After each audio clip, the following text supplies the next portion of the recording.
Hello বন্ধুরা, আসসালামু আলাইকুম। আশা করি সবাই ভালো আছেন। আমিও আলহামদুলিল্লাহ ভালো আছি। রত্নার ছাদ বাগানে আপনাদেরকে স্বাগতম। বন্ধুরা, এই যে আমার টমেটোগুলো দেখছেন, থোকায় থোকায় টমেটোগুলো হচ্ছে। প্রত্যেকটা গাছে আমার থোকায় থোকায় টমেটো হচ্ছে। গত বছরও আমি বাম্পার ফলন পেয়েছি। ওইটাতে আমি 5 লিটার তেলের বোতলে লাগিয়ে বাম্পার ফলন পেয়েছি। আর এবার বেডের মধ্যে বাম্পার ফলন পেয়েছি। আর একই বেডে আমি টমেটোর চারা এবং বেগুনের চারা লাগিয়েছি। বেগুনগুলো ঝুলছে, দেখতে পাচ্ছেন, সারা বছরই বেগুন।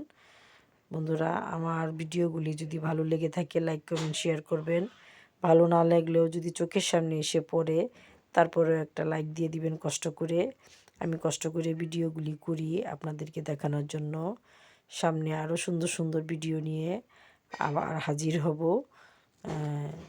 আপনারা একটি লাইক হলেও করবেন চোখের সামনে পড়লে। আজকের মতো এখানেই। আল্লাহ হাফেজ। আসসালামু আলাইকুম।